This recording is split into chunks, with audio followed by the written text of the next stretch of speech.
Okay, wonderful. Okay, we are in the group. There we are. All right, wonderful, wonderful. Thank you for joining us, everyone. Happy Wednesday. Tonight, we have a super exciting session lined up for you guys. Coach Joe Hoye is joining us tonight, and we're going to dive into menopause a little bit more. I know we talked about that on Monday and went over symptoms and what some of the things that you can do to help improve the symptoms or even possibly eliminate them. But tonight, Joe is going to come in and we're going to discuss a little bit more about the exercise aspect of everything. So thanks for joining us, Joe. Awesome. Thanks for having me. And hello to everybody watching. Wonderful. Yes.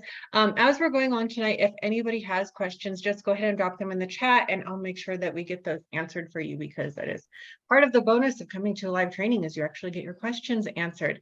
But Joe, it's really interesting. We were talking and your specialty area that you coach inside of is also helping menopausal women and perimenopausal women achieve some really great results.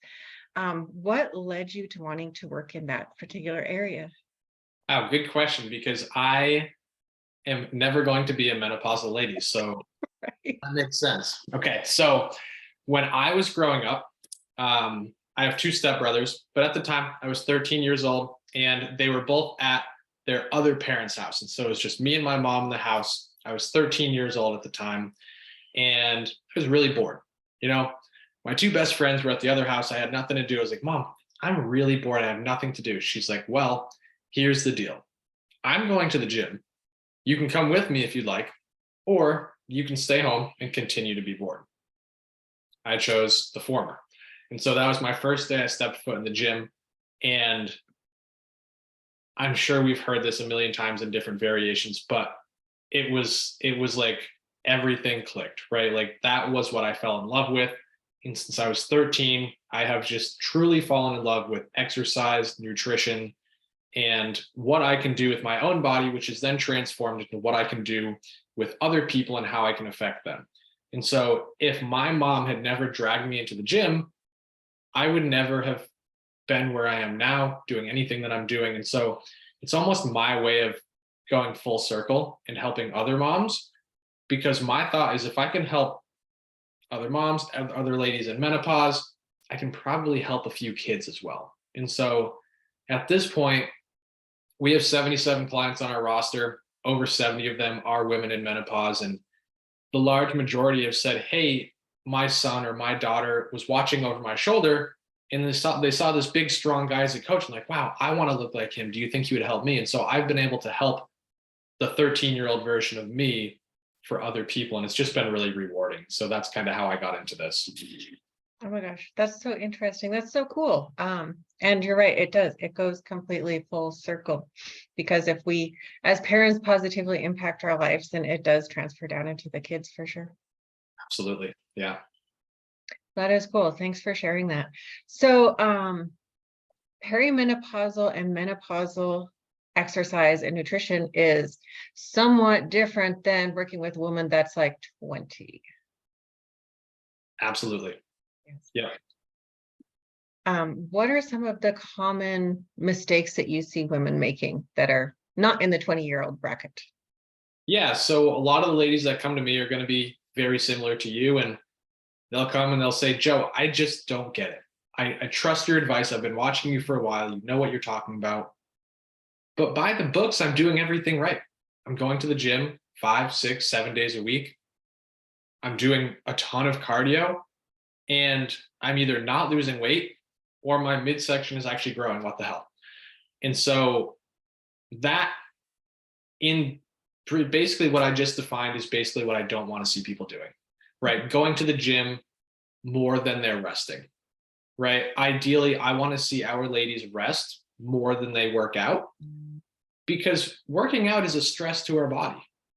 And in menopause and in perimenopause, there are already so many other changes going on that your body is stressed to the max. And so to add another stress, even though it's well-intentioned, isn't going to get you the result that you want. Right. Absolutely. Yeah, I really went over that on on Monday when I did a live in the group. And that's totally what we tell our women all the time too, is if you have to rest. And part of rest is sleep. And that's something I really touched on Monday as well. But what are some of your favorite tips for sleeping? Because it's like sleep is such a huge part of rest, but this is also an age where it can be really challenging to sleep, period. So to tell someone just to improve their sleep, what doesn't work out so well. Yeah, absolutely. And so, I mean, we could probably spend the rest of the night just talking about sleep. Oh, But a couple of things that I like to have our ladies do is, number one, start eating carbs yeah. and do it before bed. Carbs are going to be really beneficial in the quality of your sleep. And then the next thing, obviously, these are healthy carbs, right? I don't want everybody going to eat Twinkies before bed, but maybe some healthy carbs. Great thing. The next thing is, with assuming that you have a healthy diet in place, there are a couple of supplements that I like to recommend to almost every lady in menopause and perimenopause. And so there's a couple different routes you could go, but the big one is going to be magnesium glycinate. Have you ever talked about that? We did not cover magnesium on Okay. Monday. So that one I find to be helpful for sleep quality, right? A lot of times ladies are waking up in the middle of the night. The magnesium glycinate is helpful to keep them asleep throughout the night. And the piece that's helpful in magnesium glycinate is not necessarily the magnesium, but the glycine. Glycine is something that helps us sleep throughout the night without disturbances. And so that can be really beneficial. And the double whammy there is that it also helps with other symptoms of menopause, like hot flashes. So, of course, this goes without saying, talk with your doctor before taking any supplement, but that's something we always recommend. Right. Yeah, no, that can be a super good tool. And you mentioned something else too earlier, is that we need to fix the other pieces before we add any kind of supplement, because a supplement without fixing the underlying root and managing, the things that we do have control over, the supplement is just a band-aid and it's really not fixing anything. Right. I mean, all you have to do is look at the definition of a supplement, right? It's something that does not replace everything else. It's something you add on to something already working, right? So Right, we need to have that something that works before we can consider supplementation. right. No, that is so true.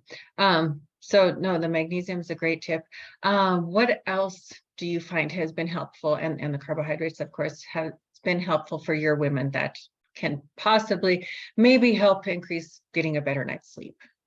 These that I have on my face are really helpful.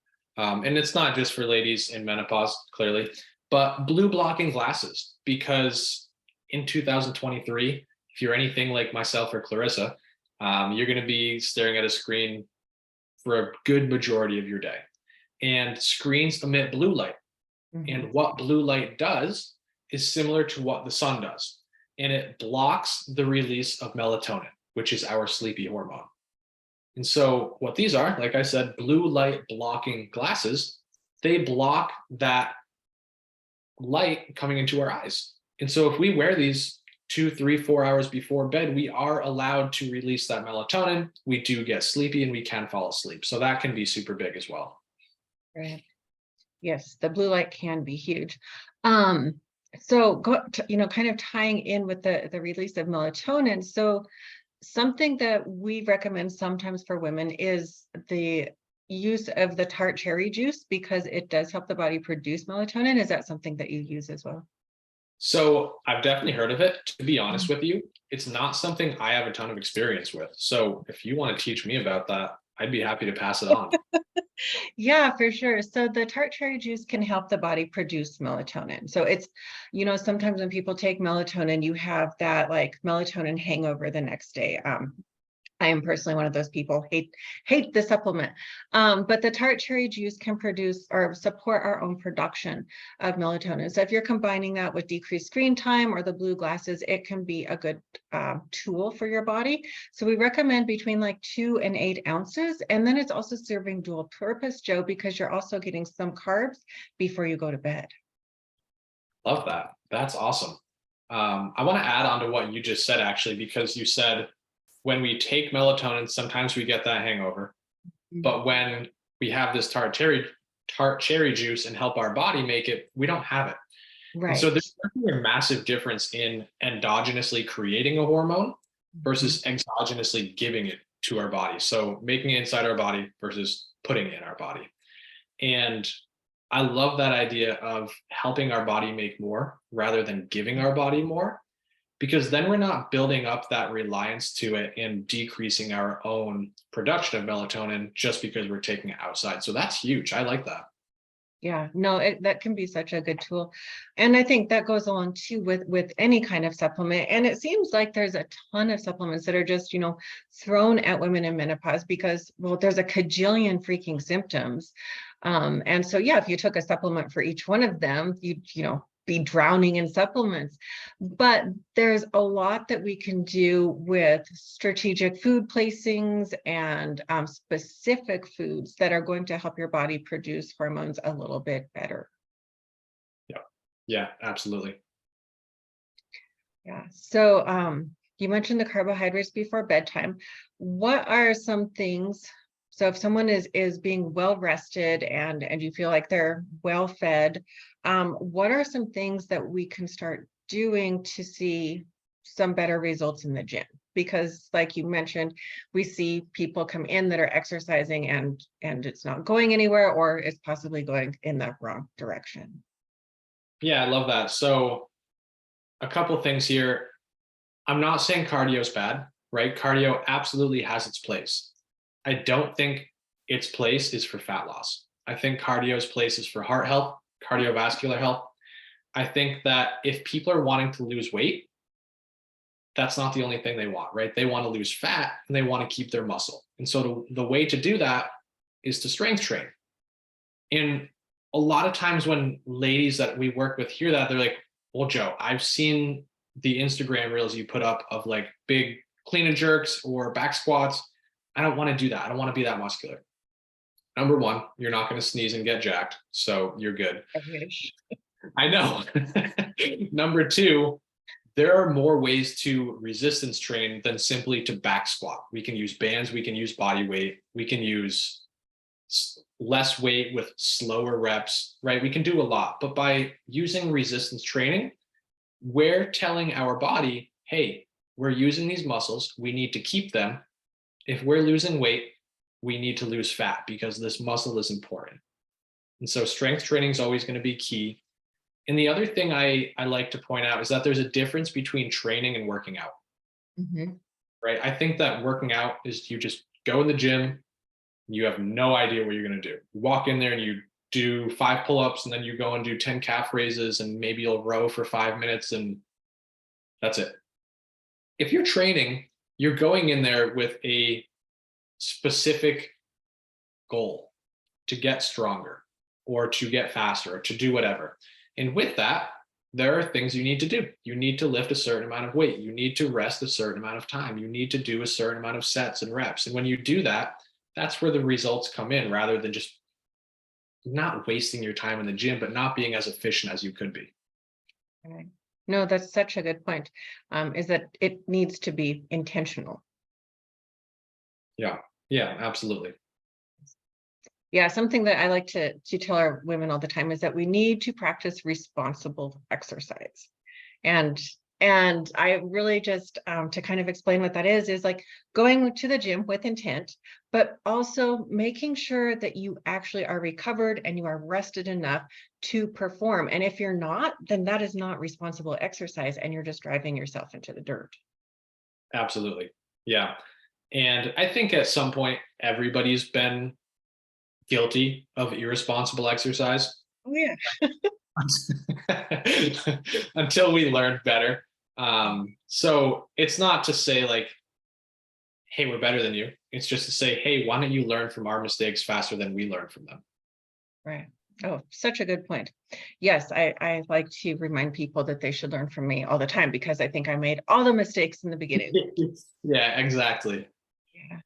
Yeah. So no, intentional exercise, responsible exercise. You mentioned in the beginning that exercise is a stress. So we know that cortisol is high in menopause. Exercise can increase the cortisol.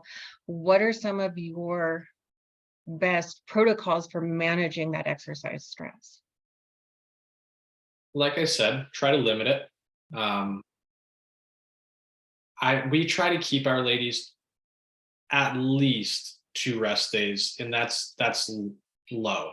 Ideally, ladies are working out 3 to 4 times a week. So limiting how much you exercise, again, prioritizing that recovery, which is sleep, right? Sleep is part of recovery, but then also nutrition, right? If you're working hard in the gym and you're doing everything we just said, you're going in there with intention, you're exercising responsibly, your body needs calories to fuel back up, right? Calories are like the gas to our proverbial tank. And so sleep is great, but calories are also great.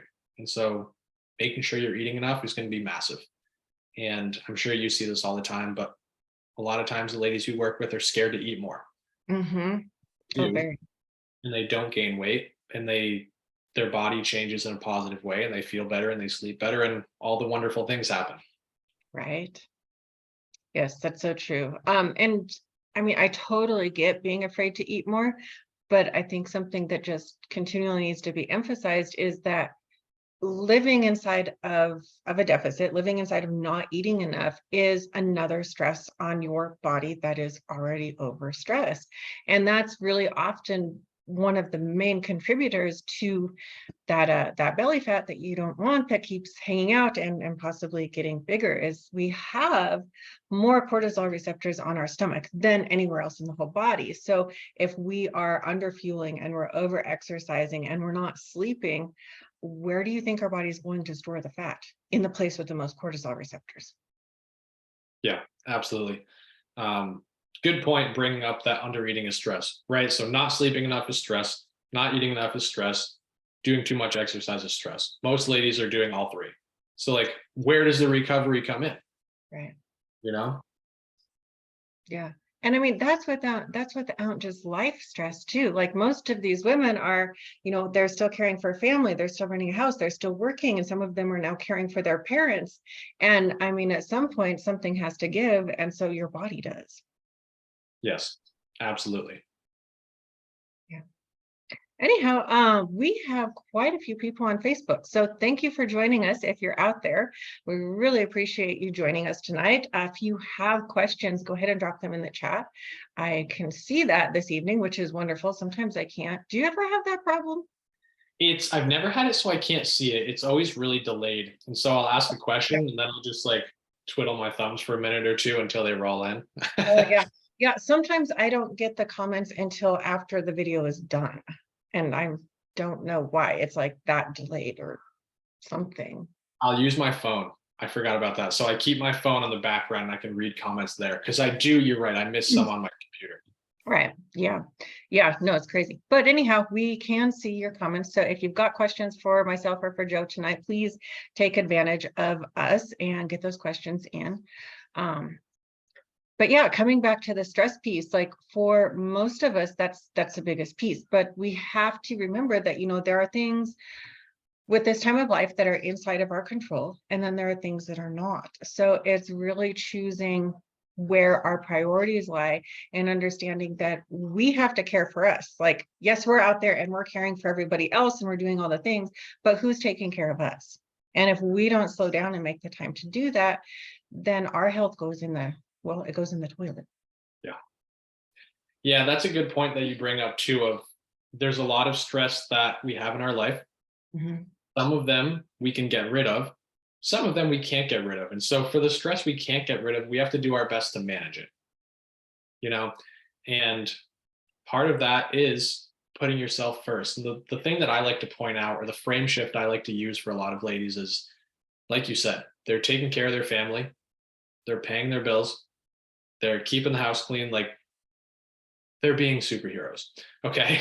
So if you're not filling your own tank and you're running on empty all the time, but you're telling us that you love your family, you do this for your family, you would you would serve yourself and your family better if you prioritized yourself, because then you're going to show up as your best self rather than drained, running on empty, stressed, frustrated with everything. You're going to say, nope, I had my me time over the weekend. I'm eating enough. I recovered. I don't need to go to the gym today because my coach actually said I don't have to. So now I can spend more time with my kids and not feel guilty. And then the people that you love get the best version of yourself as well. Yes, that is so, so very incredibly true. Yes, the more that we take care of ourselves, the better we can be for everybody around us that we love. Yep. Yeah, but coming back to the stress piece, so managing the stress, like we said, there's things that we can control, there's things we can't control, but stress is never going to go away. So it's learning to manage it. And I think we've done a pretty good job of going over, stress management, like eat enough, responsible exercise, sleep, and make sure you're getting recovery. What are some other stress management practices that they could implement that you like? So I find that for a lot of the ladies we work with, like I just kind of said, they're going all the time for other people. And so creating that space to be with themselves and then to go and do something they like fills their cup tremendously. We just had a client who we talked into having a girls' weekend, and she came back like a different person. I haven't seen this side of her yet, and it was incredible. And so making that time for yourself, right? Not finding it, but making it is huge. And then also just some simple things like waking up and stretching a little bit, going for a quick walk, doing some breathing exercises. 5 minutes, 10 minutes inside the day makes a really big difference. Yeah, the breathing exercises are some of our favorite things to recommend because you can do them anywhere, like throughout the day, and they really can help to calm down the stress. But you said something that I think is fascinating, and I just want to go back over that is you don't wait for the time, you create the time. Because the time is the perfect time, the time that you're waiting for is never going to arrive. Like you have to make a conscious decision to make time for yourself.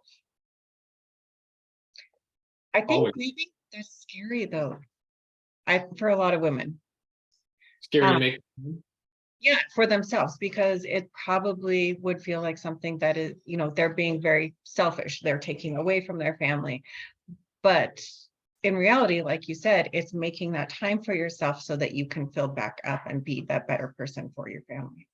Absolutely. And I think the other part is it's only scary because they haven't done it yet. Right. So oftentimes we'll encourage it. And like we have to encourage it for a little while because the ladies we work with, they haven't done that for a long time. And they think that if they're doing something for themselves, something else isn't getting taken care of. And they're going to come back to a house fire, and then they come back and everything's fine. Everything's in order. They're good to go. And after that first time, they're like, oh, I can go away and do something and things are going to be okay. And I'm going to come back better. Right. So for anybody listening, take our advice, do it once, and come back and you'll realize that everything's okay. Yes. Yeah. The house will still be here. It'll be good. All right. We had some more join us on Facebook. So ladies, if you're just now joining and you have questions, go ahead and drop them into the chat. We'll make sure they get answered tonight. Thank you so much for joining us. I think this is being super valuable. Hey, if you're finding it valuable, go ahead and give us a thumbs up or a like or something so we know. That would be cool. But no, I think this has been really good. I mean, it's the stress factor that is so huge that, that is such a detriment in menopause and perimenopause. We're getting likes now. So that's good. But learning to manage what we can, learning to let go of the things that we can't, and then implementing things so that we are caring for ourselves are some of the best things that we can do as we go through this change. Sure, there's a ton of symptoms that go along. Some of the symptoms we can improve with exercise, some of them we can improve with nutrition, some of them we can improve with supplements, but it's always going back to that foundation, of making sure that we're managing what we can stress-wise and then building from there. Yeah, exactly.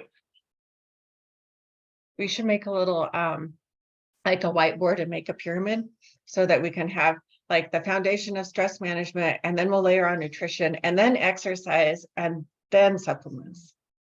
I love that. Yeah, supplements are at the top. They're Yep. like the little skinny antenna at the top. They're not even the top. The skinny internet. I love that. Yeah. Yeah, because there's a lot of different supplements out there, and they can be beneficial if we have those other pieces, taken care of. But they also, even though like they're not HRT, which is a whole nother topic, but even though they're not HRT, supplements can support hormone production. So if you are blindly supplementing with, you don't even know what, and you don't know what it's doing, and you're hoping to see an improvement in symptoms, you potentially could make it worse if you don't know where your particular body is in this moment and why you're choosing that supplement. Yep, absolutely. One of those would be, so for somebody that is perimenopausal, right? I found that, and you can tell me if you found the same to be true, but using soy Mhm. can actually be not beneficial because that can increase estrogen. And so when estrogen's high and then low and then high again, like if you raise it on a high day, you're going to feel even worse.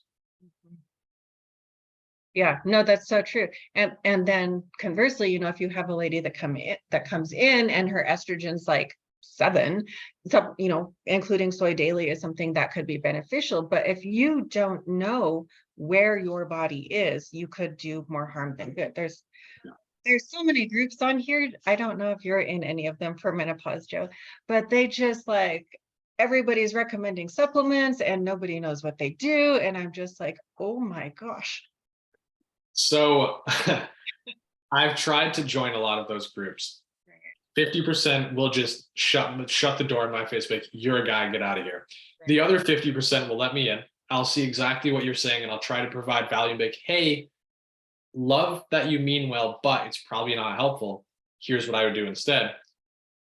This week, somebody commented, like I left that exact comment. Somebody commented, like, oh my God, thank you so much. I had a ton of likes on the post.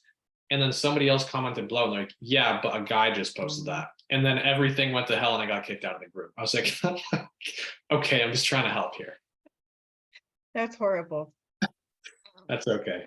I totally get it. That's crazy. Facebook is crazy. We have a couple people saying that this has been incredible and we're getting hearts and likes. So I think that we're good. If anybody does have any last minute questions, let's get them in and we'll take a few more minutes and get those answered for you. But no, I think this has been super valuable. I have enjoyed our conversation tremendously. And I think it's always good too, though, as women are going through this, to realize that they're not alone. Like, you have your clients, we have our clients, whatever, but there's the same symptoms, there's the same problems. And really it's kind of universal. And I think it's kind of awesome with social media. It can be, because they can be more connected and not have to feel so alone. Yeah. Yeah, absolutely. And so, real quick, if anybody does have a question, please drop it. Like, I would love to spend some time answering anything. But to what you said, yeah, social media is a blessing for that. And a lot of times I'll just put a post up in the group and be like, hey, ladies, what is the worst menopause symptom you're dealing with right now? And it's not so I can hear it from them, it's so they can hear it from them. Right. I mean, we have 1,400 ladies in our group, and everybody thinks that they're crazy. They're going through this alone. And it's great to see somebody that they've never met. Like, right now I have this brain fog. I don't even know who I am right now. I don't feel like myself. And 10 other ladies will comment there and be like, me too, girl. Like, I'm with you. So it is great. It's huge. Yeah, it is. It can be that social support of not having to feel alone can be huge. Yep. Awesome. Well, I do not see any more questions. Well, there was never any questions, just thanking us. No, I think this is super valuable. I've really enjoyed it. I believe it's been super valuable for our group as well. So thank you so much for your time tonight, Joe. I really appreciate it. Thank you. It was fun. It was nice to chat with you and learn about tart cherry juice so that I can spread the love there. Thank you. Yeah, have fun with that. It's a good resource. Awesome. All right. Well, we will connect again at some point, I'm sure. But otherwise, thank you, ladies, for joining us tonight. We really appreciate you taking time out of your busy week. As always, if you have additional questions throughout the week, the video will live inside the Facebook group for you to reference and have it there as a resource for you. But have a beautiful rest of your night, and we'll see you in the group later. Awesome. Thank you. Thank you, Joe. Bye.